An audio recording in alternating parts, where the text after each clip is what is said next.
안녕하세요. 저는 60대 여성입니다. 제가 다음 주면 며느리를 보게 되었는데요. 참 놀라운 일이 있어서 사연을 보내봅니다. 인생의 인복이 참 많은 행복한 여자인 제 사연을 재밌게 봐주세요. 제가 어릴 때부터 제 곁에 있던 사람들 중에 나쁜 사람이 하나도 없었습니다. 초등학교 때부터 고등학교까지 쭉 함께 다닌 단짝 친구는 책도 많이 읽어 똑똑하고 마음씨도 아주 고운 친구였고요. 학창 시절에 만났던 선생님들도 하나같이 다 배울 점이 많은 좋으신 분들이셨습니다. 물론 인생 살면서 사람과 사람 사이에 생기는 작은 다툼들과 마찰은 있었죠. 그런 것까지 없는 사람이 어디 있겠습니까? 다들 살아온 환경이 다르고 생각하는 게 다르니 일어나는 자연스러운 일들이니까요. 그런데 진짜 크게 사람한테 배신을 당한다거나 대인다거나 한 적이 없었습니다. 이 정도면 인복 많은 게 맞지요. 그런데 그 중에서도 제게 가장 큰 행복을 가져다 준, 제 마음을 꽉 채워준 사람은 바로 제 남편이었습니다. 남편과 만나게 된 것은 대학 시절이었어요. 제가 2학년 올라갈 때 남편이 군에 다녀와서 복학을 했는데, 그때 그 시절에는 복학생 선배가 그렇게 멋있어 보이잖아요. 고작 2살 많은 것 뿐인데 굉장히 어른 같기도 하고, 군대를 다녀와서 그런가 동갑내기 남자애들보다 훨씬 의젓하고 터프해 보였었죠. 저도 마찬가지였습니다. 복학생인 남편에게 첫눈에 반해버렸습니다. 아니, 그런데 제가 반한 이 복학생 선배는 다른 선배들하고 다른 거예요. 다른 복학생 선배들은 후배 여자애들이 밥 사달라고 하면 막 좋아하면서 밥 먹이고, 심지어는 사달라고 안 해도 불러내서 사주기도 했거든요. 또 술자리에 어떻게든 끼려고 하기도 했고요. 그리고 후배들한테 맨날 군대에서 있었던 자랑거리 말하고 좋은 술집이나 나이트 가본 얘기를 하면서 있는 척을 엄청 했더랬죠. 그런데 남편은 전혀 그렇지 않았습니다. 제가 반한 개강총회 술자리 한 번 나오고 그 다음부터는 밥이던 술이던 그 어떤 자리에도 끼지를 않더라고요. 맨날 책을 한가득 들고 다니면서 교내 도서관만 왔다 갔다 했습니다. 참 궁금한데 밖에서 볼 수가 없으니 다른 선배들한테 물어본 적이 있었습니다. 형근이 오빠는 밥도 안 먹고 술도 안 먹고 책만 보고 산대요? 아, 형근이 걔 장학금 받는다고 공부 열심히 하는 거야. 군대 가기 전에 1학년 때도 계속 수석으로 장학금 받고 다녔는데 너네는 모르겠구나. 이 말을 들으니 전에는 왜 술자리에 안 나오나 아쉬웠는데 장학금 받으려고 공부 열심히 한다는 말 들으니까 너무너무 멋있는 거 있죠. 그래서 그 다음부터는 술자리에 나오기를 기다리지 않고 제가 쫓아다녔습니다. 남편이 수업 없을 때는 도서관에만 있었거든요. 그래서 그냥 무작정 가서 옆에 앉아있고 그랬는데 저한테 관심 하나도 안 주더라고요. 그래서 저도 딱히 할 거 없으니까 그냥 옆에서 공부했습니다. 그렇게 습관처럼 남편을 쫓아다니면서 공부를 했어요. 처음엔 관심도 안 주던 남편이 점점 저를 챙겨줬습니다. 자기 마실 캔커피 사면서 제 것도 하나 사서 주고요. 제가 깜빡 잠들면 집에 갈 때 깨워주기도 했습니다. 그러다가 제가 과제 준비하는 거 막히면 물어보기도 하고, 시험 준비하다 모르는 거 물어보기도 했고요. 그렇게 점차 가까워졌습니다. 저는 남편 옆에서 공부하면서 살살 기회를 엿보았죠. 그런데 은근슬쩍 밥도 먹자고 해보고 술도 먹자고 해봤는데 남편은 도통 틈을 보일 생각이 없는 겁니다. 그러더니 어느 날 딱 단호하게 말을 하더라고요. 정민아, 네가 나한테 관심 있는 거 아는데 나는 지금 연애할 여유가 없어. 뭐야, 고백도 안 했는데 차였네? 왜요? 왜 여유가 없는데요? 다른 선배들은 잘만 하던데. 알지. 나 장학금 받으려고 이렇게 공부하는 거. 우리 집 되게 가난해. 대학교도 겨우 부모님 설득해서 온 거야. 장학금 받으면서 학교 다니고 생활비 달라고 안 한다는 조건으로. 돈 없는 집안에서 여유 없이 자라고 사랑도 못 받아서 누굴 만나서 사랑하고 아껴줄 그릇이 못 돼. 그러니까 너도 이제 그만해. 그럼 여유가 생기면 되는 거죠? 뭐? 선배가 장학금 받으면서 졸업하고 일해서 돈 벌게 되면 그럼 여유가 생기지 않을까요? 저 그때까지 기다릴 수 있어요. 선배가 방금 한 말, 저는 그만하라는 말로 안 들리고 기다리라는 말로 들리네요. 그럼 선배가 여유 생길 때까지 기다릴 테니까 여유 생기면 꼭 저한테 그 자리 줘요. 알겠죠? 뭐? 아니 정민아, 그런 얘기가 아니라 저는 그때 남편 말 안 듣고 그냥 휙 가버렸습니다. 그리고 진짜 남편이 여유가 생길 때까지 기다렸습니다. 계속해서 남편 따라서 도서관에 들락날락했고 남편이 학교 졸업하고 임용까지 받거든요. 그것도 다 기다려줬습니다. 머리가 좋아서인지 절박해서인지 모르겠지만 임용도 첫 도전한 시험에 바로 붙었습니다. 보니까 학교 다니면서도 조금씩 계속 준비했던 것 같더라고요. 임용 붙고 첫 학교 발령 나고서는 그냥 냅다 고백해버렸습니다. 저는 그때 출판사에서 일하고 있었거든요. 연애도 안 하고 남편 쫓아다니느라 친구들하고 잘 놀지도 않았으니까 월급을 꽤 많이 저축했었습니다. 그래서 남편한테 이렇게 고백했어요. 선배, 이제 여유 생겼죠? 마음의 여유요. 내가 들어갈 자리 있죠? 그럼 이제나 받아줘요. 연애는 안 해도 될 것 같은데 우리 그냥 결혼하는 거 어때요? 3살 어린 여자애가 당돌하게도 이렇게 고백을 해버리니 남편도 적잖이 당황을 했을 겁니다. 일단 천천히 생각하자는 남편의 말에 마지못해 고개를 끄덕였고 저희는 연애부터 시작했습니다. 그렇게 1년 만나다가 제 바램대로 결혼까지 하게 되었고 그리고 또 1년 있다가는 저희 아이까지 생겼습니다. 남편을 쏙 빼닮은 아들을 낳으면 좋겠다고 생각했는데 진짜 남편이랑 똑같이 생긴 아들이 태어났습니다. 그렇게 사랑스러울 수가 없더라고요. 그 전까지는 제가 세상에서 가장 사랑하는 사람이 남편이라고 생각했는데 제 자식이 태어나고 나니 바로 바뀌어 버렸습니다. 제 아들만큼 사랑할 수 있는 건 없었죠. 물론 남편이 2등이고요. 아들은 남편 닮아 그런지 똑똑하고 야무지고 마음씨도 천사같이 예뻤습니다. 사랑하는 남편과 사랑하는 아들, 저는 정말 복받은 인생이고 세상에서 가장 행복한 사람이라고 생각했죠. 남편이 사고사를 당하기 전까지는요. 때는 제 아들이 겨우 10살이 되던 해였습니다. 저도 저희 아들도 아직도 그날이 잊혀지지가 않아요. 그날 오랜만에 외식을 하기로 한 저녁이었습니다. 그게 3월 초였어요. 그 주에 아들의 3학년 학교 생활이 시작되었고 남편도 새로운 아이들과의 1년 생활이 시작되었었죠. 그래서 주말에 외식을 하려고 했던 거였습니다. 일요일 아침 일찍부터 저희 가족은 분주하게 움직였어요. 아들이 다니는 미술학원에서 아이들 작품 전시가 있던 날이라 오전에는 다 같이 학원에 다녀왔습니다. 저녁에 배불리 먹기 위해서 점심은 집에서 간단하게 해결을 했어요. 남편은 필요한 자료를 찾으러 서점에 들렀다가 오랜만에 세차도 좀 하고 온다고 했고요. 저와 아들은 비디오 영화 한 편을 봤습니다. 오후 5시쯤 남편이 집에 들어왔고 저희 셋은 외식을 하러 나란히 외출을 했습니다. 집 근처에서 돼지갈비를 먹기로 해서 차는 두고 걸어서 갔습니다. 아빠, 엄마, 저 이번에 반장 선거 나가려고요. 한번 해보고 싶어요. 와, 정말 우리 아들 엄마가 응원할게. 아빠도 응원할게, 아들. 더할 나위 없이 행복한 순간이었습니다. 그런데 바로 그때였습니다. 옆에 있던 아들에게 시선이 고정되어 있던 남편이 앞을 보지 못하고 저희보다 두어 발자국 앞장을 섰습니다. 외식 장소를 바로 건너편에 앞두고 신호등이 하나 있었는데 때마침 신호가 초록불로 바뀌었습니다. 그 동시에 남편이 차도 쪽으로 발을 내딛었습니다. 그런데 바로 그때 신호를 무시한 채 달려온 승용차 한 대가 남편을 쳤고 끼익 하는 소리를 내면서 차가 멈춰섰습니다. 분명 아들과 제 앞에 있던 남편이 순식간에 저희 시야에서 사라진 겁니다. 너무 순식간에 벌어진 일이라 그 자리에서 몸이 굳어버렸습니다. 고개만 겨우 돌아갔습니다. 남편을 친 승용차에 가려져서 남편의 모습이 보이지는 않았지만 아스팔트 위로 검붉은 피가 번지고 있었습니다. 곧 여기저기에서 비명소리가 들리기 시작했습니다. 놀란 아들은 제 손을 꼭 잡고 소리를 계속 질렀습니다. 구급차가 오기도 전에 남편은 세상을 떠나고야 말았습니다. 정말 힘든 순간이었습니다. 그 이후부터 정말 힘든 순간의 연속이었습니다. 제 세상이 흑백으로 변한 기분이었습니다. 생동감이 전혀 없었고 웃음도 나지 않았고 그렇다고 눈물이 나지도 않았고 제가 죽어있는지 살아있는지도 모를 정도로 감정이 없었습니다. 힘든 건 아들도 마찬가지였습니다. 눈앞에서 아버지의 죽음을 목격한 아들은 굉장히 큰 충격을 받았습니다.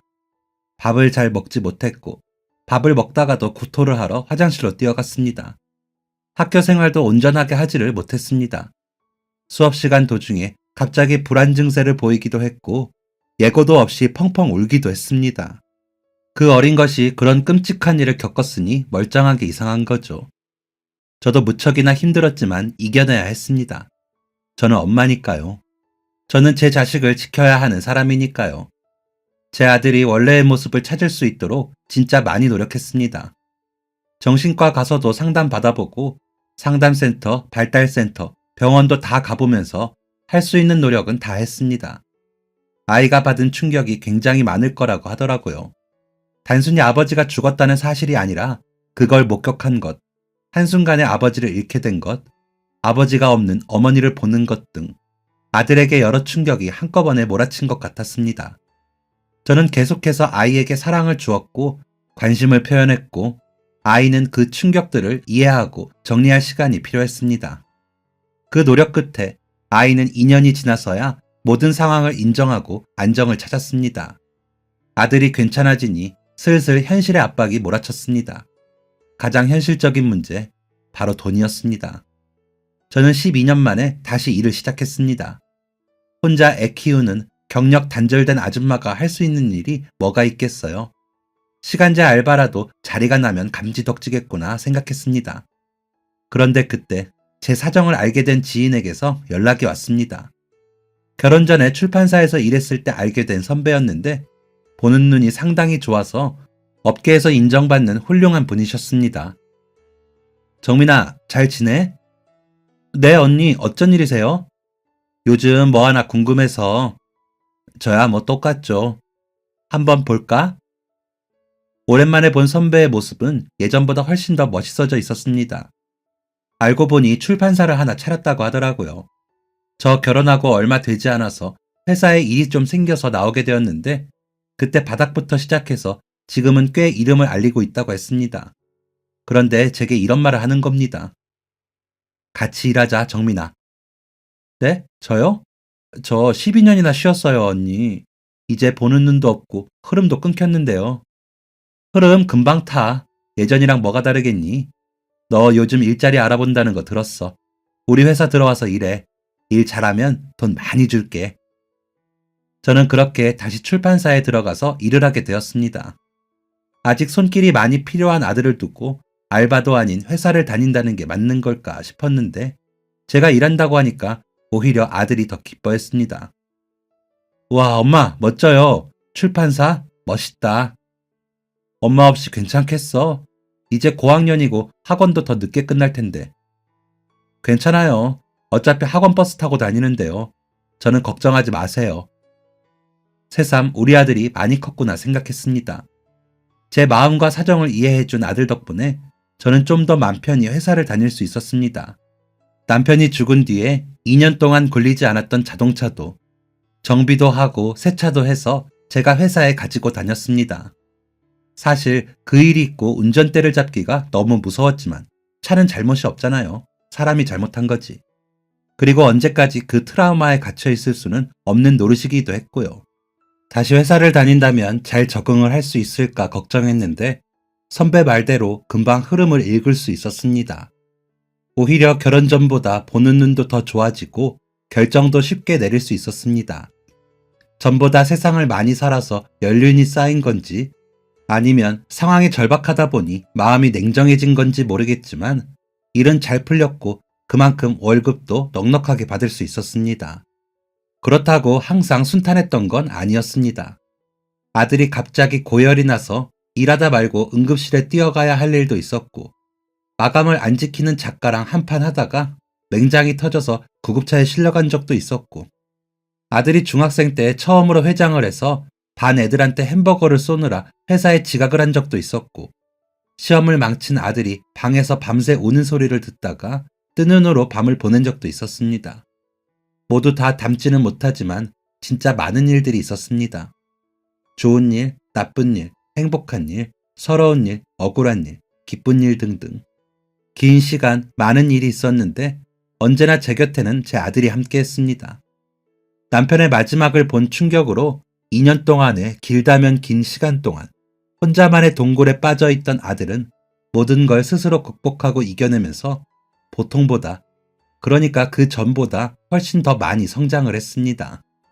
중학교 3년 내내 반에서 회장을 하더니 고등학생 때에는 전교 회장까지 했습니다. 아버지의 암한 말에도 어쩔 줄을 몰라 하며 몸을 부들부들 떨던 아들이었는데 어느 순간부터는 아무렇지 않게 아버지 얘기를 하고 그리워합니다. 그리고 그 계기로 아들에게 꿈이 생겼습니다. 엄마, 저 의사 되고 싶어요. 의사? 갑자기? 수학 어렵다고 문과 간다면서? 그쵸. 수학은 어렵긴 한데요. 뭐 어떡해요. 해야죠. 의사가 되면 아픈 사람들, 죽어가는 사람들 살릴 수 있지 않을까 해서요. 그래서 의사 되고 싶어요. 일단 성적은 맞춰뒀는데 더 노력해야죠. 이 얘기를 18살 때 제게 했습니다. 그 전까지는 전혀 모르고 있었는데 아들은 중학생 때부터 의사의 꿈을 키웠다고 하더라고요. 그 마음이 얼마나 애틋하고 기특한지, 그리고 그런 생각을 하기까지 얼마나 마음고생을 했을지를 상상하니 마음이 저렸습니다. 아들은 혼자 성장했습니다. 누가 그러더라고요. 저도 교육학과 나왔고 남편은 선생님이었으니까 아들 공부를 엄청 시켰을 거라고요. 천만의 말씀입니다. 제가 교육학과 나와서 임용 안 보고 출판사에 들어간 이유가 가르치는 걸 못해서였어요. 공부를 하는 거랑 가르치는 건 너무 다르더라고요. 그쪽으로 재능이 없어서 진로도 바꿨고 아들한테도 공부 알려주거나 앉혀놓고 숙제 같이 해준 적도 없었습니다. 남편은 아들 대여섯 살 때 한글 숫자 정도만 알려줬고 초등학교 저학년 때는 둘이 같이 주말에 위인전 읽으면서 역사에 대해 알아보거나 같이 만화책 읽은 것 정도가 전부였습니다. 그렇다고 학원을 많이 보내지도 않았습니다. 너무 힘들 것 같아서 3학년 때부터 동네 공부방 보냈고 중학생 때는 학교 근처에 있는 큰 종합학원 하나 보냈습니다. 그 밖에 따로 과외를 하거나 논술을 하거나 그런 건 전혀 없었죠. 그러니 더더욱 이 애가 의대에 간 것이 사람들이 신기했나 봅니다. 아들은 혼자 준비하고 혼자 원선해서 스스로 의대에 떡하니 붙었습니다. 뭐? 어디에 붙었다고? 의대요, 엄마. 의대. 저 이제 의대생이라고요. 어머나 세상에. 어머나. 우리 아들 최고다. 우리 아들이 최고야. 그날 일하다가 말고 덩실덩실 어깨춤을 췄습니다. 제 전부인 아들이 자신이 원하는 꿈에 한 발짝 다가가는 그 순간이란 정말 벅차는 감정 그 이상이었습니다. 의대 들어가고서 아들은 더 열심히 공부를 했습니다. 분명 고생 많은 고3 시절은 다 끝났는데 당장 내일 시험 보는 사람처럼 공부를 엄청 하더라고요. 아들, 너무 열심히 공부하는 거 아니야? 대학생 되면 친구들하고 술도 먹고 놀기도 해야 하는 거 아닌가? 엄마, 과제가 너무 많아요. 공부 잘하는 애들도 많고요. 저는 솔직히 제가 공부 되게 잘하는 줄 알았는데 의대 가니까 전혀 아니에요. 이러다가 의사 되긴 글렀어요. 더 열심히 공부해야죠. 아들은 노는 것보다 공부하는 걸 더 좋아하는 제가 보기엔 참 특이한 아이였습니다. 이런 사람이 의사가 되는 거구나 생각도 했다니까요. 공부에 남다른 재능과 흥미를 보인 아들은 자신의 바람대로 의사가 되었습니다. 그리고 서울에 있는 병원에서 일을 하게 되었죠. 엄마, 괜찮으시겠어요? 혼자서.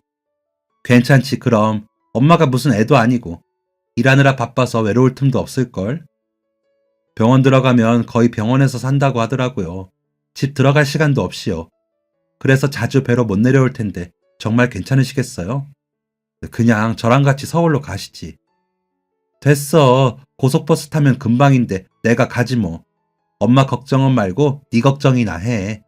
우리 아들 밥도 잘 못 챙겨 먹을 거 아니야. 아무리 바빠도 끼니 거르지 말고. 알겠지? 네, 알겠어요. 매일 전화드릴게요, 엄마. 그래, 몸 조심하고. 백날이고 첫날이고 제 옆에 붙어 있을 줄 알았던 아들은 그렇게 제 곁을 떠났습니다. 사실 대학생 때도 기숙사 생활하느라 서울에 있긴 했지만 그땐 꼬박꼬박 주말에 내려왔거든요.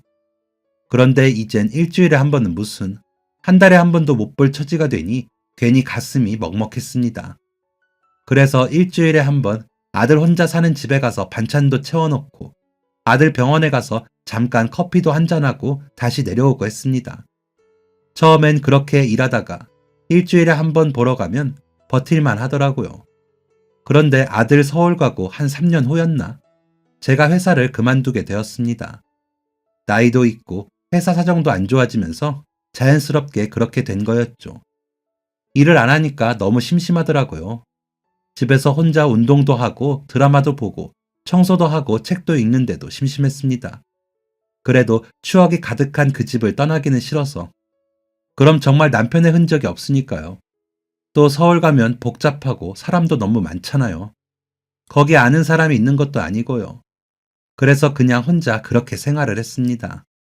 그렇게 시간이 흘러서 아들이 레지던트 마친 직후였습니다.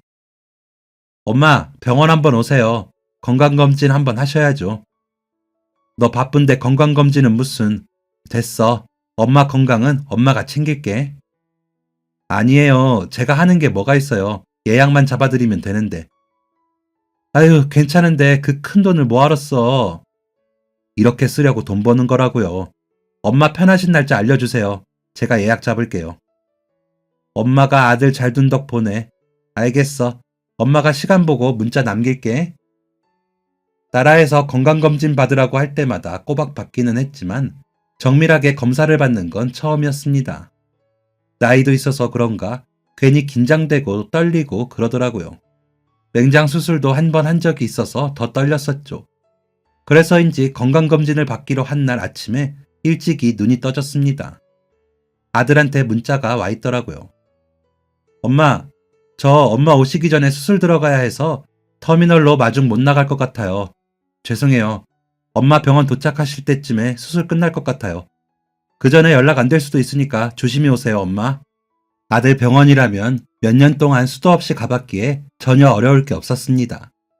시간이 꽤 많이 남아서 느긋하게 준비를 하고 집에서 나섰습니다. 심장이 두근두근 너무 떨려서 오히려 더 천천히 준비를 했습니다. 마음을 좀 진정시키려고요. 터미널 가는 시간도 다 계산하고 가서 표 끊는 시간까지 계산을 해서 여유있게 택시를 탔어요. 그런데 너무 이른 시간에 눈을 떠서 그런가 택시 타니까 스르륵 긴장이 풀리더라고요. 그래서 저도 모르게 깜빡 잠이 들었습니다. 얼마나 잤는지 모르겠습니다. 화들짝 놀라서 눈을 떴는데 처음 보는 길이더라고요. 기사님, 여기가 어디예요? 아이고, 사모님 죄송합니다. 제가 길을 잘못 들어서 제가 이 동네는 처음이라. 네? 아니, 지금 시간이. 죄송합니다. 정말 죄송해요. 지금 다시 길 찾아서 가고 있으니까 한 20분이면 도착할 겁니다. 20분이면 도착한다고 했는데 30분을 넘기고서야 터미널에 도착했습니다. 원래 같으면 택시 타고 30분도 안 걸리는 거리인데 1시간을 넘게 헤매다가 터미널에 도착을 한 겁니다.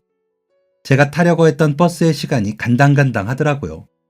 저는 서둘러서 화장실에 들리고 얼른 표를 끊으러 갔습니다. 그런데 지갑이 안 보이는 겁니다. 분명 택시에서 내릴 때 계산을 했는데 지갑이 온데간데 없었습니다. 다시 화장실도 가보고 택시 내린 곳도 다시 살피면서 가봤는데 보이지가 않는 겁니다. 진짜 귀신이 고칼 노릇이었습니다. 불현듯 아들이 전화로 신신당부했던 것이 머릿속을 스쳤습니다. 엄마, 어렵게 잡은 건강검진이라 예약 시간 늦으면 안 돼요. 엄마 검사 마치시면 저 또 수술 들어가야 해요. 촬영하는 검사들은 시간 약속 잘 지켜야 하니까 꼭 시간 맞춰서 오세요. 이번에 못 받으면 또 한참 기다려야 해요. 이걸 어떻게 해야 하나 식은땀이 줄줄 났습니다. 터미널에 있는 쓰레기통도 다 들여다보고 주변도 한 바퀴 돌아보고 허리 숙여가며 의자 밑에도 다 살피는 사이에 제가 타야 하는 버스는 이미 떠나고 말았습니다. 저는 일단 표 끊는 곳으로 갔습니다. 안녕하세요. 제가 서울에 급하게 가야 하는데 지갑을 잃어버려서. 아이고, 이걸 어떻게 진짜. 식은땀을 줄줄 흘리며 어쩔 줄을 몰라 하니까 안에 앉아있던 직원이 급하게 밖으로 나왔습니다. 젊은 여자 직원은 걱정스러운 표정으로 얼른 제 앞에 섰습니다. 무슨 일 있으세요? 내가 분명히 여기까지 왔는데 택시 타고 왔는데 지갑이 사라졌어요. 아이고, 이걸 어째 진짜. 내가 서울에 가야 해요. 서울에 아들이 있는데 지금 병원 검사를 해야 해서 건강검진을 받기로 했거든요. 아들이 절대 늦지 말라고 신신당부를 했는데 내가 못 살아 진짜. 생전 지갑은 잃어버린 적도 없는데 나이가 들었나? 어쩜 이래 하필 오늘. 타야 하는 버스는 이미 떠나서 시간도 늦었어요. 어떡하지? 어떡하죠 아가씨? 진짜 딱 이렇게 횡설수설하면서 두서없이 떠들었습니다. 저조차도 제가 지금 뭐라고 하는지 모르겠는데 그 여자 직원분이 갑자기 잠깐만 기다리라며 어디로 뛰어가더라고요. 저는 그 자리에 서서 아들한테 전화를 걸었습니다. 하지만 수술이 있다던 아들은 제 전화를 받을 수 없었습니다. 기다린 지 1분도 안 지나서 이 여자분이 다시 제 앞으로 뛰어왔습니다. 한 손에는 종이와 펜, 다른 한 손에는 지갑을 들고 말이죠. 지갑 무슨 색인지는 알고 계시죠? 저희가 한번 찾아볼 테니까 지갑 생김새랑 성함, 전화번호 남겨주세요. 그 빨간색의 크기는 한 이만하고 안에 신분증도 있어서요. 유정민, 전화번호도 알려줄게요. 직원분이 제가 말한 것을 빠르게 종이에 적었습니다. 그렇게 연락처와 이름을 남겨두었는데 이번에는 직원분이 지갑을 열더니 돈을 꺼내는 겁니다. 지갑에 들어있던 현금 전부를 꺼내들었습니다. 5만원짜리 3장과 만원짜리 9장이었습니다. 이 돈이면 서울 가실 수 있을 거예요. 건강검진 받으셔야 한다면서요? 얼른 가보세요. 어머나, 아니 이걸 그냥, 내가 지갑만 찾으면 서울 가는 버스가 한참 뒤에나 있어요. 급하시니까 일단 이거라도 가지고 택시 타세요. 콜택시 필요하시면 불러드릴까요? 어머, 고마워요. 정말 고마워요, 아가씨. 내가 이거 꼭 돌려주러 올게요. 너무 고마워요. 친절하게도 그 직원분은 콜택시까지 직접 불러주었습니다. 덕분에 저는 안전하게 택시를 탈 수 있었고 서울에 있는 아들 병원에 늦지 않게 도착을 할 수 있었습니다. 그리고 무사히 건강검진을 받을 수 있었습니다. 그날 태어나 처음으로 대장내시경 했는데 용종이 5개나 있었다고 하더라고요. 어쩐지 제가 변을 시원하게 보지를 못했었거든요. 그날 내시경 하면서 용종 제거까지 탈없이 잘할 수 있었습니다. 택시비 빌려준 직원분 아니었으면 용종을 가지고 몇 달이나 더 불편하게 살아야 했을 것을 생각하니까 더 고마워지더라고요. 아들한테도 지갑을 잃어버린 것과 터미널 직원분한테 돈을 빌린 사실을 말했습니다. 네? 지갑을요? 엄마가? 뭐 잃어버리고 다니시는 분 아니잖아요. 일단 저 내일 쉬니까 같이 내려가요. 그분께 돈도 갚고 감사 인사도 하고 지갑도 다시 찾아봐야죠. 그래, 그러자. 카드는 분실 신고 하셨어요? 제가 해드릴게요. 엄마 주로 쓰시는 카드가 뭐였죠? 일단 내일 다시 찾아보고 하지 뭐. 어차피 카드 긁으면 다 문자로 오게 해뒀어. 저는 검사를 마친 그날은 아들 집에서 자기로 했습니다. 아들이 새벽에 들어와서 늦은 아침 출발을 하기로 했어요. 그런데 아침 일찍 모르는 번호로 전화가 왔습니다. 안녕하세요. 유정민님 맞으세요? 예, 맞는데요. 누구세요? 저 어제 터미널에서 배웠던 직원이에요. 네, 안녕하세요. 안 그래도 오늘 찾아가려고 했는데. 정말요? 그럼 이따 오세요. 지갑 찾았어요. 청소하시는 분이 찾아주셨더라고요. 말씀하신 신분증도 그대로 있고 카드도 전부 다 꽂혀 있는데 와서 다시 한번 확인해 보세요. 어머, 정말 다행이네요. 너무 고마워요. 이따 점심쯤에 갈게요. 너무 다행이었습니다. 저는 아들이 일어나자마자 밥도 거르고 차에 올라탔고 제 지갑에 있는 터미널로 향했습니다. 제가 도착하기 전에 제 지갑을 가지고 있는 직원한테 제 도착 시간을 문자로 남겨놨었거든요. 그러니 친절하게도 제가 도착하는 시간에 맞춰 지갑을 들고 터미널 입구에 나와 있더라고요. 안에 있지 뭐하러 나와 있어요? 얼른 돌려드리고 싶어서요. 어차피 지금 점심시간이라 일도 없어요. 너무 고마워요. 그럼 밥도 못 먹고 기다린 거예요? 제 물음에 그 여자 직원은 대답 대신 미소를 보였습니다. 보아하니 저를 기다리느라 끼니도 거른 듯 했습니다. 열심히 일하는 사람이 밥도 못 먹고 그럼 어떡해요? 우리 이것도 인연인데 내가 밥 살게요. 얼른 따라와요. 점심시간이 길지 않아서 얼른 끼니를 해결할 수 있는 터미널 근처 순두부집에 들어갔습니다. 아들과 저와 그 여자 직원 셋이 자리를 잡고 앉았습니다. 여자 직원분이 찾아준 지갑에는 카드랑 현금 모두 그대로 전부 다 있었습니다. 그대로네. 다행이다, 다행이야. 너무 고마워요. 덕분에 찾았어요. 어제도 덕분에 검사 잘 받았고요. 아니에요. 당연히 해야 할 일을 했을 뿐인데요, 뭐. 검사 잘 받으셨다니 정말 다행이에요. 요즘 보기 드문 참 착하고 예의 바른 아가씨라고 생각했습니다. 그런데 제 옆에 앉아있는 아들 녀석이 말 한마디를 안 하더라고요. 그렇게 말이 없는 애가 아니라 왜 이러나 생각했다가 전날 수술 때문에 피곤한가 하고 대수롭지 않게 생각했습니다. 그러다 식사 다 마치고 그 여자 직원분하고 헤어지려니까 그제서야 딱 한마디를 하더라고요. 아, 어머니께서 빌려간 돈 돌려드려야 하는데 제가 지금 현금이 없어서요. 연락처 주시면 제가 문자 드릴게요. 문자로 계좌 알려주세요. 오늘 바로 돈 보내드릴게요. 여자 직원은 알겠다며 곧장 핸드폰 번호를 알려주었습니다. 아들이 그날 집에 돌아가서 제가 빌린 돈을 다 그 여자한테 돌려주었습니다. 그 사건은 그렇게 단순한 해프닝으로 끝이 나는 줄만 알았습니다. 다시 터미널 직원분을 만날 일도 없을 줄 알았죠. 그런데 한 1년 뒤에 저는 다시 그 여자분과의 인연이 생기게 됩니다. 제가 지갑을 잃어버리고 서울을 안 갔던 게 아닙니다. 계속 꾸준히 아들을 보러 갔습니다. 그때 그 여자분을 본 적도 있었지만 못 본 적이 훨씬 많았습니다. 1년 동안 두어 번 봤나? 봤을 때도 제가 버스 시간 때문에 대충 인사만 하고 헤어진 정도였습니다. 그런데 제가 지갑 잃어버린 후 1년이 지난 어느 날이었습니다. 엄마, 저 여자친구 소개해드리려고요. 같이 갈게요. 시내에 식당 알아봤어요. 거기서 봬요. 단 한 번도 여자친구 있다는 말도 안 꺼낸 아들이 자기 여자친구를 소개해준다고 하더라고요. 깜짝 놀랐습니다.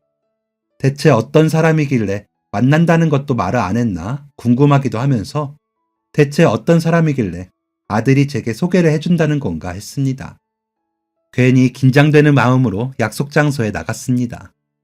익숙한 아들의 뒷모습이 보이고 그 옆에는 하늘색 원피스를 입은 긴 머리의 여자 뒷모습이 보였습니다. 아들이 먼저 저를 발견하고 자리에서 일어났고 옆에 있던 아들의 여자친구도 따라서 일어나 뒤를 도는데 정말 깜짝 놀랐습니다. 터미널에서 제 지갑을 찾아주었던 그 여자 직원인 겁니다. 어머! 이게 뭐야? 두 사람 뭐야? 엄마 놀라셨죠? 아들이 해벌쭉 웃더라고요.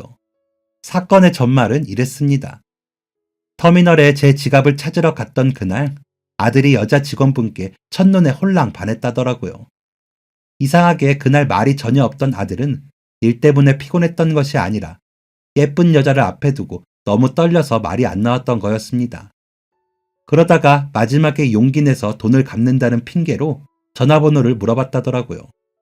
저는 아들이 그런 생각을 하고 있는 줄은 꿈에도 몰랐습니다. 그 이후 두 사람은 서로가 있는 지역을 오가면서 1년 동안이나 만남을 이어갔다고 했습니다. 생각해보니 근 1년간 아들이 집에 자주 온 것 같긴 했는데 아들이 언지를 주지 않아서 저는 전혀 모르고 있었거든요. 그런데 마음이 전혀 속상하지 않고 너무 기뻤습니다. 오래 본 건 아니었지만 그 여자 직원분이 참 괜찮은 사람이라는 건 아주 잠깐 봐도 알 수 있는 사실이었거든요. 아들이 이렇게 착하고 예의 바른 여자와 만나고 있다니 오히려 마음이 좋았습니다. 엄마, 저희 결혼하고 싶어요. 어머, 너무 좋지. 엄마는 무조건 찬성이야, 아들. 그럼 그쪽 어른은 만나봤어? 엄마도 한번 배워야 하지 않겠니? 나를 상의해서 잡아야지. 엄마는 언제든 괜찮으니까 편하신 날 알려달라고 해. 제 말에 제 예비 며느리가 입을 꼭 닫았습니다. 대신 아들이 조심스럽게 입을 열었어요.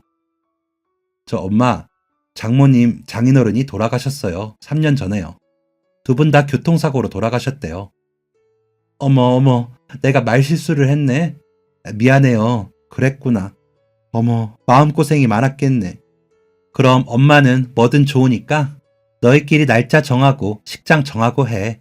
혹시 엄마 도움 필요하면 언제든지 말하고. 고마워요, 엄마.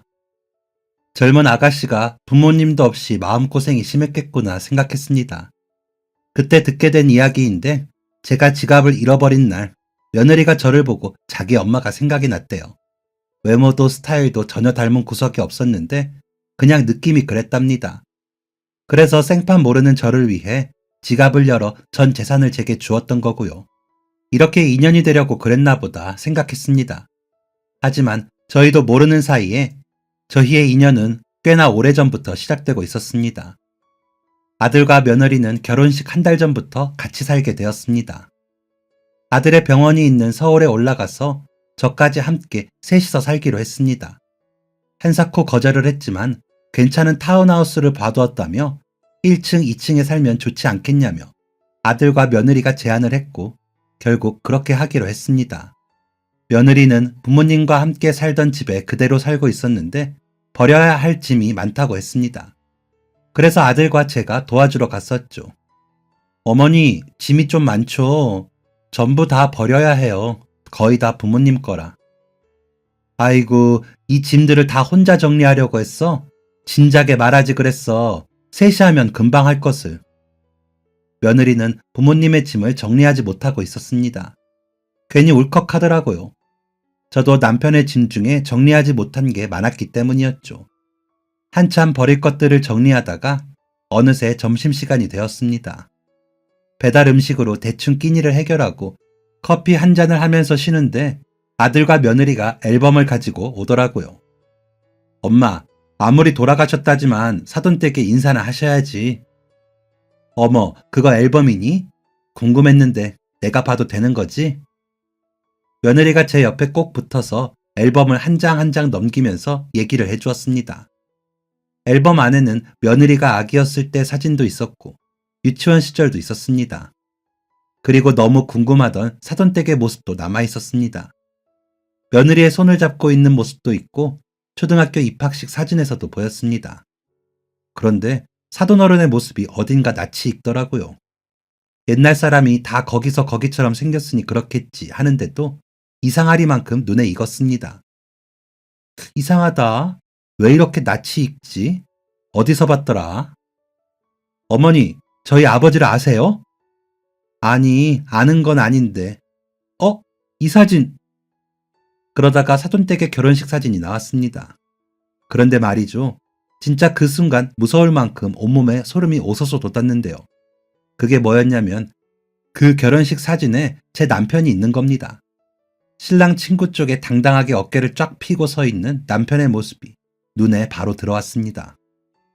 어머, 이게 뭐야? 제가 깜짝 놀라 소리를 지르자 아들이 쪼르르 와서 사진을 살펴보았고 아들도 금방 남편을 찾아내었습니다. 그제서야 생각이 났습니다. 사돈어른의 이름을 들었을 때도 어딘가 익숙하다 생각을 했거든요. 제가 아들을 임신하고 막달에 남편이 친구 결혼식에 간다고 한 적이 있었습니다. 친한 친구예요? 응, 고등학교 동창. 우리 결혼식에도 왔었는데 기억이 안 나? 그날 누가 왔었는지 어떻게 기억해요? 정신이 하나도 없었는데. 하긴. 그럼 나 다녀올게. 금방 올게, 정민아.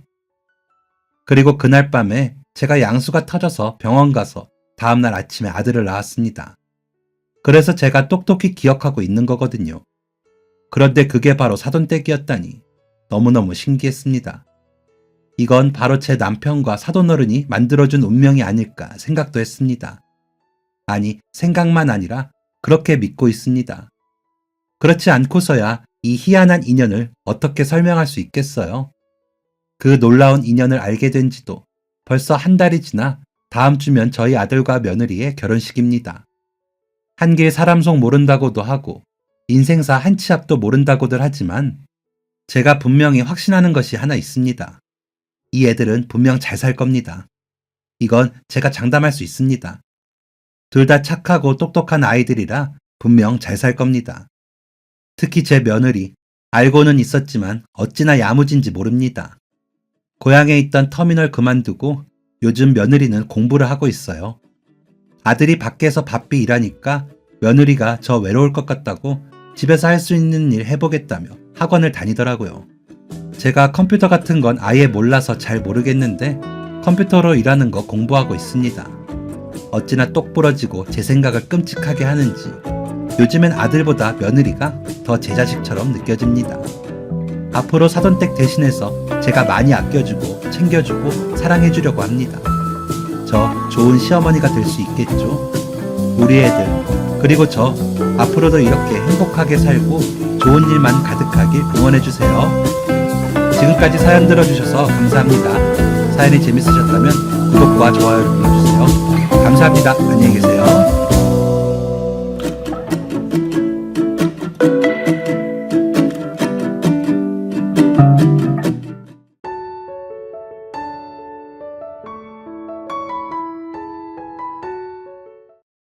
안녕하세요. 예식장 뷔페에서 일하고 있는 30대 후반의 남성입니다. 근무를 끝내고 집에 돌아와 오늘 하루를 마무리하며 잠든 아이들의 인형 같은 얼굴을 내려다보고 있으니 너무 행복하네요. 4년 전 3살 배기 딸과 저를 남겨두고 아내가 세상을 떠났습니다. 정이 많고 사람들에게 싹싹한 모습에 반해 제가 먼저 좋아한다고 고백하며 결혼을 했는데요. 출산을 하고 사람이 완전 뒤바뀌더니 밤마다 친구들을 만나 도박과 술에 빠져 가정이 점점 소홀해지더군요. 수십 번을 붙잡아두고 말로 타이르고 눈물로 호소해보았지만 달라지는 모습도 잠시 야금야금 저희의 재산을 도박장에 쏟아부었습니다. 그녀를 사랑하는 마음이 슬픔과 증오로 변하는 동안에도 저는 아이를 엄마 없는 아이로 키우고 싶지 않아 참고 기다려보려 했습니다. 하지만 그 사람은 저의 애타는 마음을 외면한 채 점점 다른 사람이 되어갈 뿐 예전에 사랑스럽던 아내로 돌아와주지 않더군요. 제가 모든 카드를 빼앗고 통장에 손을 못 대게 하자 그녀는 빌라 보증금을 빼돌려가면서까지 도박장에 돈을 갖다 바치고 있었습니다.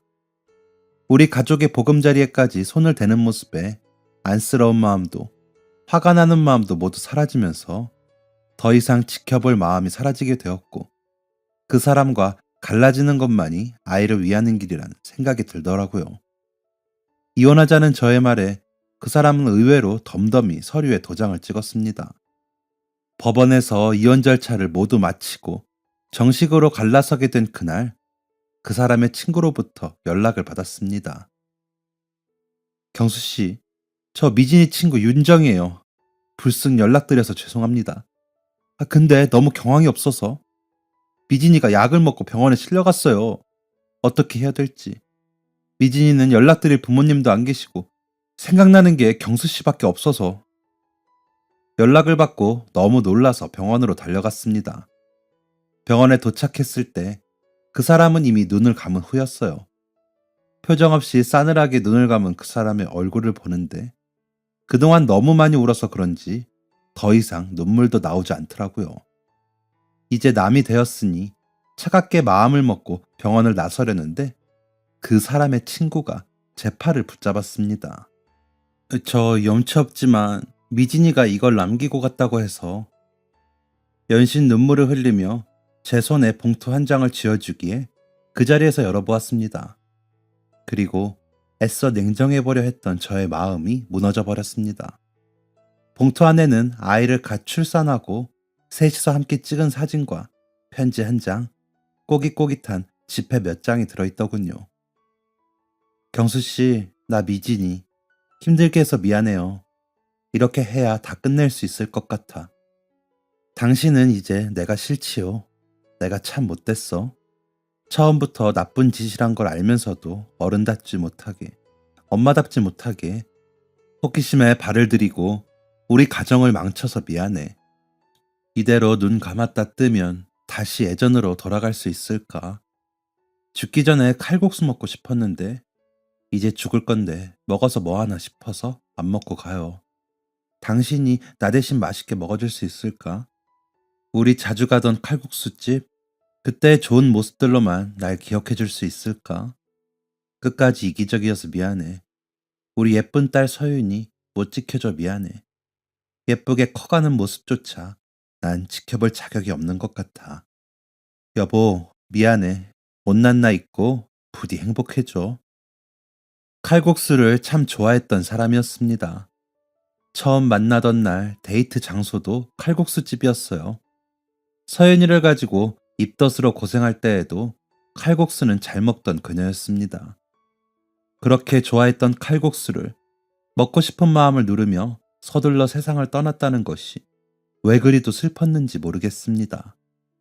이제 정말 아무런 감정도 남아있지 않다고 생각했는데 편지를 읽으니 애써 머릿속에서 지워버린 그녀의 웃는 얼굴과 행복했던 지난 날들이 필름처럼 스쳐가면서 뜨거운 눈물이 목구멍으로 차올랐습니다. 모든 게 제 탓인 것만 같았어요. 저는 결국 조금만 더 그녀의 곁에 머물러 주기로 결심했습니다. 세상에 가족이라고는 저와 서윤이밖에 없었던 그녀를 위해 조촐한 장례식을 치러 주었어요. 그렇게 저는 한 사람과 두 번의 이별을 하고 2살짜리 아이와 둘만 남겨진 채 세상의 현실에 부딪혀야 했습니다. 저는 호텔 전문학교를 졸업 후 아는 선배가 운영하는 작은 이탈리안 식당에서 보조를 하며 일을 하고 있었습니다. 그동안은 문제없이 잘 지내왔지만 이제 저희 집에는 서연이의 보호자 역할을 해줄 사람이 없기 때문에 제가 일을 하면서 아이를 케어해야만 했었죠. 쭈뼛쭈뼛 부탁하는 저에게 선배는 흔쾌히 허락을 해주었습니다. 서연아, 아빠하고 같이 출근하자. 처음 서윤이를 데리고 출근했던 날, 평일이라 점심시간 외에는 손님이 없어 한산했고 아무도 없는 직원 휴게실에서 낯설어하는 서윤이를 선배와 동료들이 먼저 챙겨주었어요. 서윤아, 삼촌이랑 과자 먹을까? 잘생긴 삼촌 해봐. 삼촌. 그러면서 저희 서윤이는 너무나도 예쁘게 한박 웃음을 지으며 되지 않는 발음으로 안 해 하고 삼촌을 놀리곤 했어요. 그렇게 무난하고 화목했던 아이 동반 출근 날이 하루 이틀 지나고 주말이 되었을 때 사고가 터지고야 말았습니다. 평일과는 달리 점심시간 외에도 손님이 많아 서윤이는 계속 휴게실에 있어야 했어요.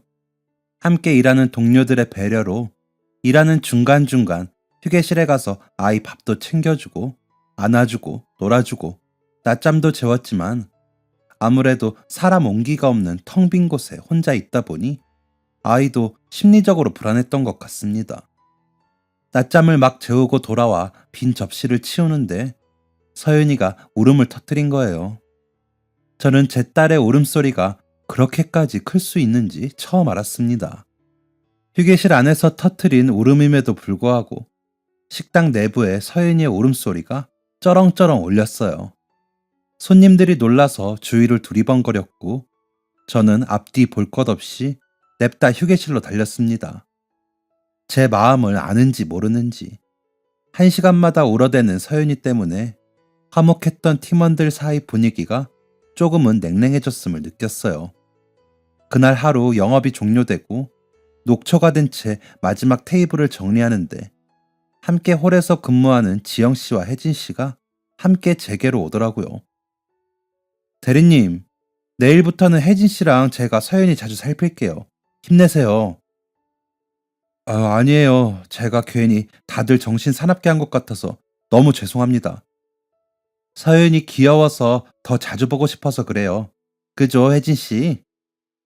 네, 대리님, 걱정 마시고 서연이랑 얼른 들어가세요.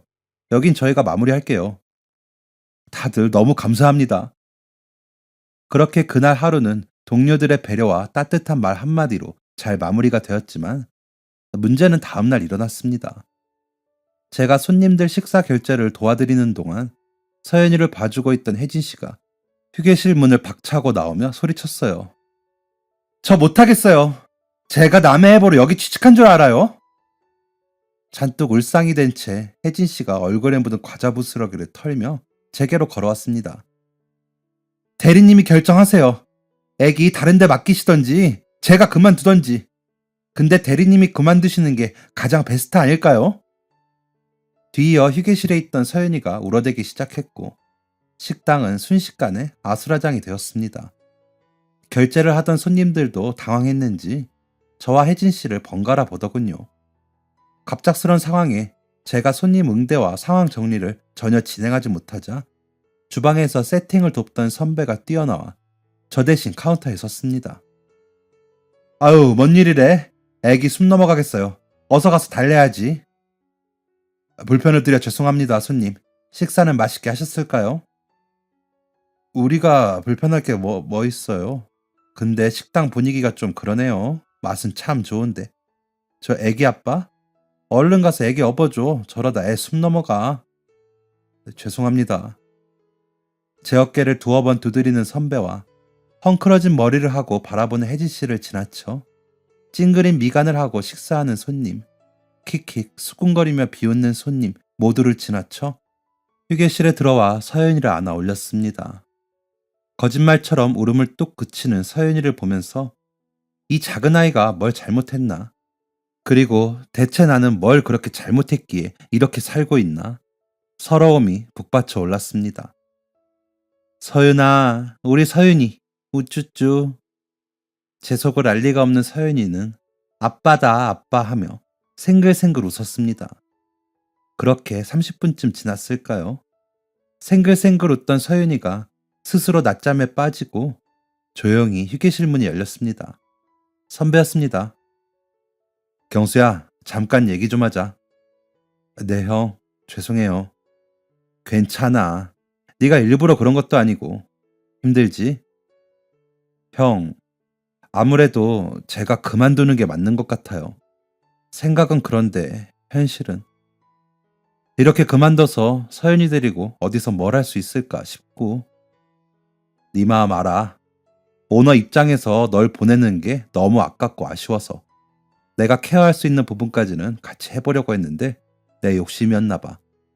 너 서윤이 데리고 출근하기에 좀 더 나은 곳으로 형이 찾아놨어. 여기보다 일은 더 힘들겠지만 우리 아버지 지인분이 매니저로 계신 곳인데 너만 괜찮다고 하면 내가 연락해둘게. 너도 숨을 쉬고 살아야 하지 않겠니?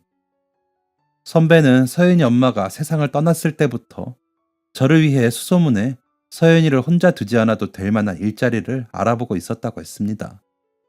내일은 월요일이라 식당 휴무이니 면접을 보는 동안 서윤이를 돌봐주겠다고 하더군요. 막막한 제 심정을 알아주는 선배에게 너무 고마웠어요. 그렇게 저는 선배가 소개해준 뷔페에서 짧은 면담 수준의 면접을 보았고 정들었던 선배네 식당을 그만두고 새로운 직장에 취직하게 되었습니다. 새로 일하게 된 뷔페는 예식장을 끼고 있는 아주 큰 뷔페였어요. 같은 건물 안에 예식장, 뷔페, 호텔, 카페, 놀이방까지 있는 곳이었죠. 직원들과 고객들을 위해 운영 중이던 놀이방에서 서연이는 친구도 사귀고 다양한 놀이도 하면서 시간을 보낼 수 있었습니다. 매일 출근길에 서연이를 놀이방에 맡기고 남들보다 늦은 식사 시간엔 서연이를 보고 다시 서연이를 놀이방에 맡기고 퇴근 후 다시 서연이를 데리고 집으로 돌아오는 일상이었죠. 집으로 돌아와 빨래랑 청소를 하고 서연이 밥을 먹이고 놀아주고 씻기고 그러다 보면 어느덧 자야 할 시간입니다. 그렇게 서연이를 재우고 나면 9시에서 10시쯤 됩니다. 새근새근 잠든 서연이를 보며 어떤 날은 저도 모르게 같이 잠들어 버리는 경우도 있고요. 그렇지 않은 날은 자격증 공부를 했습니다. 여기 와서 일하면서 사람들과 얘기를 나눠보니 이 뷔페 중식 주방장님이 그렇게 페이가 좋다고 합니다. 그 말을 귀담아 듣지 않을 아기 아빠가 있을까요? 제가 또 호텔 전문 학교를 나오면서 양식 자격증은 있는 사람이었거든요. 선배네 식당에서 일하기 전에는 이탈리안 레스토랑에서 주방 보조를 했었고요. 물론 선배네 식당으로 옮기면서 주방에서 일하기엔 제 얼굴이 아깝다는 선배의 말에 홀 서빙 관리를 하며 지냈지만요. 귀담아 듣던 저는 용기를 내어 중식 공부를 시작했습니다. 솔직히 하루 종일 서서 일하고 집에 돌아와서 서연이를 돌보고 나면 정말 피곤합니다. 일과 육아를 병행해 보신 분들이라면 누구나 공감하실 거라고 생각해요. 하지만 서연이를 생각하면 꾹 참고 공부해서 더 많이 버는 아빠가 되고 싶더라고요. 저희 서연이는요, 아침 대여섯 시면 깨는 공주님이었어요. 그럼 저도 덩달아 기상을 합니다. 우리 딸 다시 토닥여서 재우고 저는 잠이 깼으니 그 틈에 또 공부를 했어요. 남들에 비하면 턱없이 부족한 시간이고 더 오래 걸릴지도 모르겠지만요. 그렇게 저와 서윤이는 예식장 뷔페 생활에 완벽 적응하여 하루하루를 보내고 있었습니다. 서연이는 그 사이 고맙게도 건강히 훌쩍 자라주었고 제법 말도 할 줄 아는 4살짜리 귀여운 꼬마 아가씨가 되어 있었죠. 그러던 어느 날, 그날은 예식이 있는 날이라 손님이 많은 날이었어요. 음식을 올려두어도 금방금방 소진되기 때문에 주방에서 바로 보이지 않는 자리에 있는 음식들은 제가 돌아다니며 체크해서 주방으로 무전을 해주고 있었습니다. 근데 유독 한 가지 음식만 한 바퀴 돌고 나면 비어있고 한 바퀴 돌고 나면 비어있는 겁니다. 이상하다는 생각보다는 오늘 저 메뉴가 손님들 입맛에 맞는가 보다 하며 또 한 바퀴를 돌고 왔어요. 그러다 접시 가득 방금 그 메뉴만 퍼담고 있는 한 손님을 보게 되었습니다. 오늘 정말 맛있게 잘 되었나 보다. 저는 그렇게 생각을 했어요. 그리고 계속해서 홀을 돌면서 그 손님이 앉은 테이블 쪽을 바라보았습니다. 제 또래의 여자 손님이었습니다. 접시 한가득 퍼담은 음식에는 손도 대지 않고 눈동자를 대굴대굴 굴리며 물만 마시고 계셨어요. 일행이 오면 같이 드시려나 싶은 찰나 손님이 가방에서 봉지를 꺼내 그 음식을 봉지에 담는 것이 아니겠습니까? 순간적으로 움찔했지만 일단 지금은 사람도 많고 그냥 지켜보아야 할 것 같은 마음이 들어 다가가지 않았습니다. 손님은 가방에 2 봉지를 담고 나서야 자리에서 일어났습니다. 뭔가 사연이 있어 보였습니다. 사람들 많은 곳에서 망신을 주고 싶은 마음은 눈꽃만큼도 없었기에 조용히 그 손님을 따라 나갔어요. 손님은 엘리베이터 앞에 서서 순서를 기다리다 바로 위층에서 멈춰버리는 엘리베이터를 보고는 급하게 계단으로 내려갔습니다. 그 모습이 마치 큰 돈을 훔치고 달아나는 사람 같았어요. 마침 계단에는 아무도 없었고 저는 그 손님을 불러 세울 수 있었습니다. 저 손님, 일부러 배려한다고 큰 소리를 내지 않고 조용히 부른 것에 도리어 더 놀란 듯 손님은 그대로 계단에 주저앉아 버리더군요. 너무나도 죄송한 마음에 얼른 달려가 일으켜드리자 황급하게 고개를 숙이셨습니다. 죄송하지만 뷔페 음식은 따로 싸가시면 안 됩니다, 손님. 죄송합니다. 정말 죄송해요. 손님은 얼굴이 파랗게 질리며 눈물을 펑펑 쏟았습니다. 도리어 제가 죄송한 상황이 되고 말았죠. 다음부터는 손수건을 챙겨 다녀야겠다 생각하며 손님을 다독였습니다. 아닙니다, 손님. 우선 진정하세요. 제가 죄송합니다. 죄송합니다. 그제서야 그 여자의 행색이 눈에 들어왔습니다. 젊은 여자가 굉장히 낡은 옷을 입고 있더라고요. 신발도 그렇고요. 분명히 무슨 사정이 있어 보였습니다.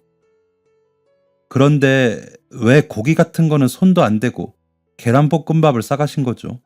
여쭤봐도 되나요? 여자는 고개를 푹 숙이더니 눈물을 바닥에 뚝뚝 떨궜습니다. 손님, 우선 진정하시고 천천히 말씀해 주셔도 됩니다. 오늘 저희 사장님 결혼식에 왔어요. 제가 아이를 혼자 키우고 있다 보니 어디 가서 일을 할 수가 없었어요. 집에서 할 수 있는 일 찾다가 지금 사장님 만나서 어찌저찌 일하고 있는데 사장님이 결혼을 하시게 됐어요. 월세랑 생활비만 해도 빠듯하고 요즘처럼 애가 아프기라도 하면 사장님 결혼식을 안 올 순 없어서 결국 왔는데 축의금 내고 나니 우리 애기 밥 사 먹일 돈이 없어서요. 제가 이거 안 가져가면 우리 애기 며칠 굶어야 하니까 염치 없지만 애기가 먹을 수 있는 밥으로. 죄송합니다. 제가 드릴 말씀이 없습니다. 손님의 말을 듣고 저는 잠시 동안 아무 말도 할 수가 없었습니다. 저도 서연이와 둘이 살면서 겪을 일 없다고 단언할 수는 없는 일이니까요. 저한테도 얼마든지 일어날 수 있는 일이고 어떤 마음인지를 알기에 아무 말도 할 수가 없더라고요. 오늘은 못 본 걸로 해드리겠습니다. 다음부터는 그러시지 마시고요. 얼른 가셔서 밥 식기 전에 따님 밥 먹이세요. 손님, 그만 우시고 조심히 내려가세요. 감사합니다. 감사합니다. 손님은 연신 고개를 숙이며 제게 감사 인사를 했습니다. 놀이방에서 씩씩하게 놀고 있을 서연이의 안쓰러운 얼굴이 생각나 코끝이 찡해지더라고요. 어쩌면 저보다 더 힘든 상황에 놓여있을 손님이 너무 안타까웠습니다. 그리고 다음날 출근을 하자마자 사장님께서 저를 따로 부르셨어요. 김대리, 서연이는 잘 지내나요? 네, 사장님, 잘 지내고 있습니다. 오늘도 같이 출근해서 지금 놀이방에 있습니다.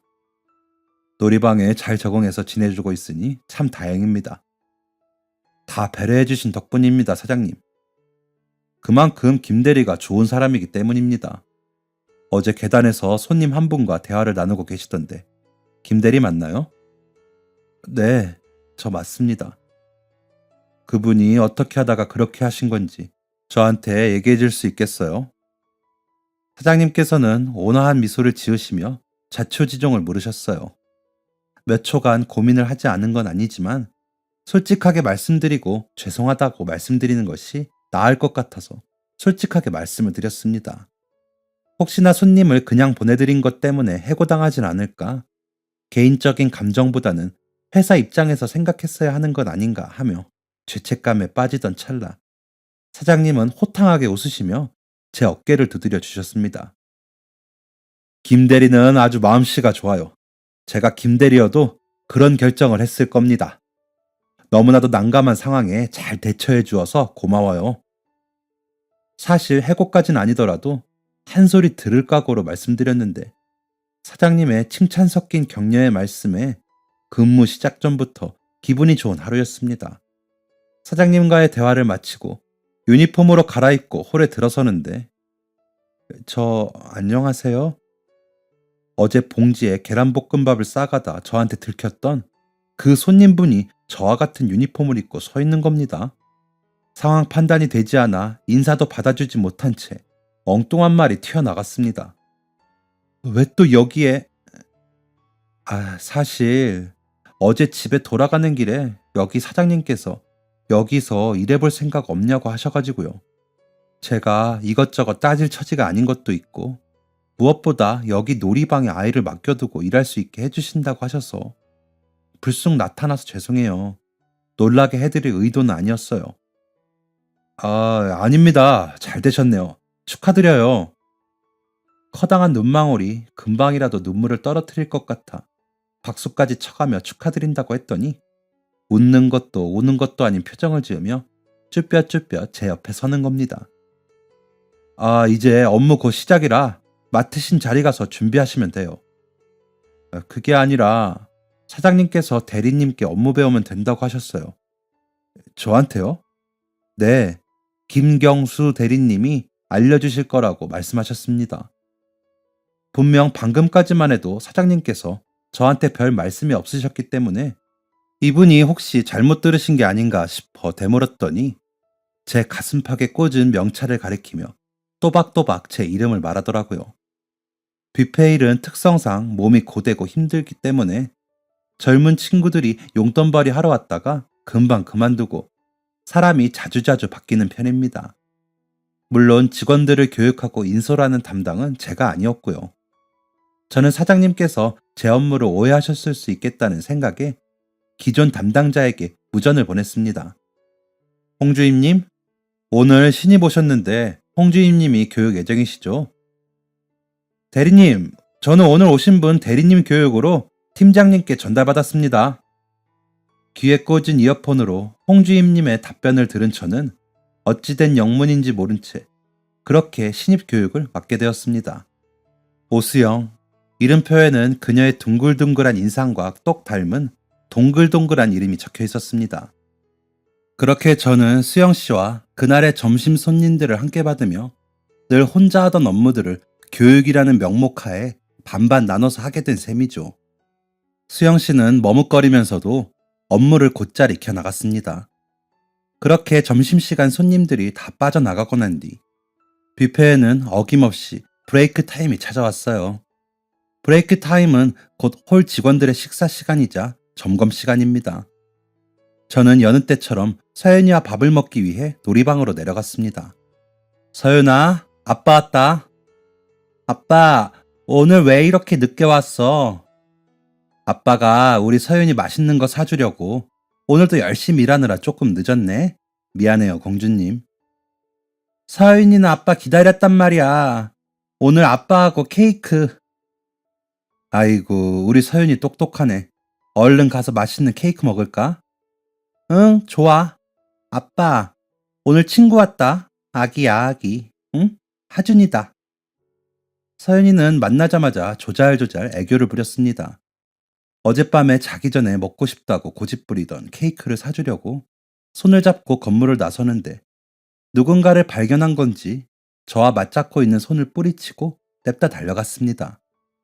그리고 그곳에는 수영 씨와 그녀의 아들로 보이는 남자아이가 있었습니다. 서윤이는 그쪽으로 달려가 냅다 배꼽 인사를 하며 수영 씨에게 인사를 했습니다. 안녕하세요. 저는 김서윤입니다. 아이고, 인사도 잘하고 예쁜 공주님이네. 우리 하준이 친구야? 하준이는 아기예요. 먼저 당돌하게 인사하던 용기 있는 아기 공주는 어디 가고 제가 다가가자 냅다 제 다리 뒤로 숨어버리더군요. 그 덕에 수영 씨와 마주보고 서 있는 상태가 되었습니다.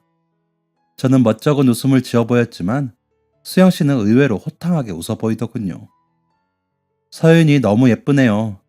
저희 하준이도 얼른 서윤이처럼 말도 잘하고 그랬으면 좋겠어요. 하준이는 몇 살이에요? 저희 하준이 3살이에요. 아직 집중해서 들어야 대화가 돼요. 우리 케이크 먹으러 가요. 응, 가자, 서윤아. 그럼 식사 맛있게 하세요. 아니, 아빠. 하준이도 같이 먹어. 하준이도? 아빠와 하준이 엄마가 머쓱해 하는 줄은 꿈에도 모를 서윤이의 등살에 떠밀려 저희는 결국 케이크집에 마주보고 앉았습니다. 케이크집, 아이스크림 가게, 식당에서 늘 앞자리는 비워두고 서윤이와 나란히 앉았었는데 마주보는 자리에 누군가가 앉아있다는 게 너무나도 낯설었어요. 그리고 아무런 사연은 모르지만 제가 느끼는 낯선 감정을 수영 씨도 느끼고 있는 것 같았습니다. 저희는 그렇게 별다른 대화 없이 어색하게 웃으며 아이들 케이크 먹이는 것에만 집중하다 뷔페로 복귀를 했습니다. 그날 밤 서윤이가 쉽게 잠들어주지 않고 하준이 얘기를 하는 바람에 저도 덩달아 수영 씨 생각을 하게 되었네요. 화장기 없는 둥글둥글한 얼굴에 하얀 얼굴, 눈물을 머금은 것처럼 일렁이는 눈망울. 생각이 생각에 꼬리를 물려하기에 억지로 잠을 청했습니다. 그런데 다음날 수영 씨가 벼랑간 도시락을 싸온 게 아니겠습니까? 똑같이 일하고 서연이보다 1살이나 어린 하준이를 돌보기에도 빠듯한 시간일 텐데 도시락이라니요. 더군다나 하준이 먹일 밥값 걱정에 뷔페에서 음식을 싸가기까지 해놓고 저한테 도시락을 싸다 주다니요. 그때부터 제 안의 못된 마음이 멋대로 착각을 하기 시작했습니다. 별건 없어요. 유부초밥 몇 개 싸온 거예요. 이따 서연이랑 드세요. 저한테 이걸 왜 주십니까? 네? 그야 고마워서. 근데 대리님, 얼굴이 왜 그렇게 빨개요? 그냥 좀 더워서요. 잘 먹겠습니다. 고마워요. 수영 씨는 빨개진 제 얼굴이 웃긴지 웃음보가 터진 얼굴을 하고 손을 흔들어 보였고 저는 무의식적으로 웃는 얼굴도 예쁘네 하고 생각했습니다. 결국 그날 밤도 잠을 설치고야 말았죠. 누군가를 생각하며 낯이 뜨거워지는 감정은 실로 오랜만이었습니다. 오늘 점심 같이 드실래요? 무슨 생각이었을까요? 다음날 뷔페 브레이크 타임에 제가 먼저 수영 씨에게 말을 걸었습니다. 수영 씨는 토끼 눈을 하고 저를 바라보았어요. 표정이 정말 다양한 사람이더군요. 같이요? 서윤이가 하진이랑 같이 밥 먹고 싶다고 해서요. 못난 놈. 딸을 앞세워 거짓말하다니요. 지금 생각해도 그때 참 멋없는 말이었습니다. 네, 그럼 같이 먹어요. 혹시 드시고 싶은 거 있으세요? 서윤이 좋아하는 걸로 먹어요. 수영 씨는 좋아하는 거 없어요? 저는 파스타요. 애 낳고 한 번도 먹어본 적 없어요. 대리님은 파스타 좋아하세요? 좋아합니다. 네? 때마침 달려오는 서윤이를 안아주느라 뒷말을 이어가지 못했습니다. 물론 대화의 흐름상 파스타를 좋아한다는 말이지만 서연이의 등 뒤로 보이는 수영 씨의 얼굴도 저만큼 붉었다고 느꼈다면 저의 착각일까요? 그렇게 제 처지와는 하나도 어울리지 않는 설렘을 안고 넷이서 행복한 식사를 마쳤습니다.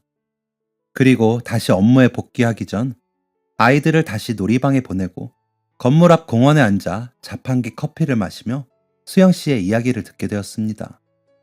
길고 가슴 아픈 이야기를 덤덤한 표정으로 이야기하더군요. 애 아빠가 결혼하고 틈만 나면 술 먹고 저한테 손을 올렸거든요. 그 사람이 진짜 저를 많이 사랑한다고 생각했어요. 그래서 결혼도 하고 애도 낳았는데 참아보려고 노력했어요. 애가 있으니까. 근데 바람이 났어요. 이혼하자고 하니까 알겠대요. 하준이 데려간다고 하기에 안 된다고 했어요. 위자료고 뭐고 다 필요 없으니까 애만은 데려가지 말라고. 그래도 그건 들어주더라고요. 돈이 더 중요했는갑지. 9번 잘못한 놈이 그중 1번 잘해주면 그 1번 잘해준 기억으로 그 사람이 다정한 줄 착각한다 하더라고요. 딱 제가 그랬어요. 그래서 저는 누가 저한테 잘해주면 약해져요. 그러면서 상처받기 싫으니까 속으로 생각하죠. 1번만 잘해줄 사람인가? 2번, 3번 잘해줄 사람인가? 대리님, 1번만 잘해주세요, 저한테. 2번, 3번 잘해주지 마세요. 수영씨, 착각해요, 저. 말을 다 잊지 못하고 고개를 떨어뜨리는 수영씨의 야윈 어깨를 안고 싶은 충동을 억누르고 주머니 속에 챙겨둔 손수건을 건넸습니다. 그냥 지난번 수영씨의 눈물을 본 후부터는 왠지 손수건을 지니고 다녀야 할 것 같아서 챙겨두었는데 쓸 일이 없길 바랐지만요. 수영씨는 손수건을 받아 코를 흥하고 풀었습니다. 저 운 거 티나요? 이제 곧 들어가야 하는데. 수영씨, 마음대로 착각하세요. 눈물을 흘려 빨개진 눈으로 저를 올려다보는 수영씨의 얼굴을 보자 더 이상 참을 수 없는 감정이 목구멍을 타고 올라왔습니다. 제게는 2번 다시 사랑이라는 감정이 찾아올 수 없다고 생각했는데 사랑이라는 확신이 강하게 들더군요. 마음대로 착각하라니. 우스꽝스러운 고백을 남기며 수영씨의 어깨를 끌어안았습니다. 몇 초간 뻣뻣하게 굳어있던 수영씨가 이내 조심스레 제 옷깃을 움켜쥐었고 그렇게 저희는 연애를 시작하게 되었어요. 늦게 만난 진짜 인연인 만큼 저희는 서로에게 더 조심스러웠고 매사에 신중했습니다. 물론 주변의 연애를 밝히는 것까지도요.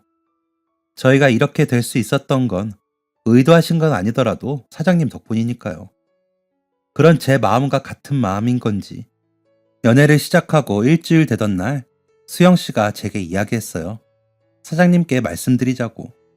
그래서 사장님을 모시고 식사를 하며 어렵게 얘기를 꺼냈는데요. 하하, 참. 그러지 말고 요즘 코로나 때문에 예식도 많이 없는데 빈 날짜에 좋은 시간으로 잡아서 둘이 식이라도 올려요. 연애를 시작한 지 일주일 만에 결혼 이야기를 꺼내는 사장님 앞에서 저희 둘은 얼굴이 홍당무가 되었습니다. 아직 급한 건 아니라서요. 신경 써주셔서 감사합니다. 열심히 일해서 돈 벌면 결혼해야죠. 급한 게 아니기는 자식들이 하루가 다르게 커갈 건데 얼른 살림 합쳐서 가족을 만들어줘야지.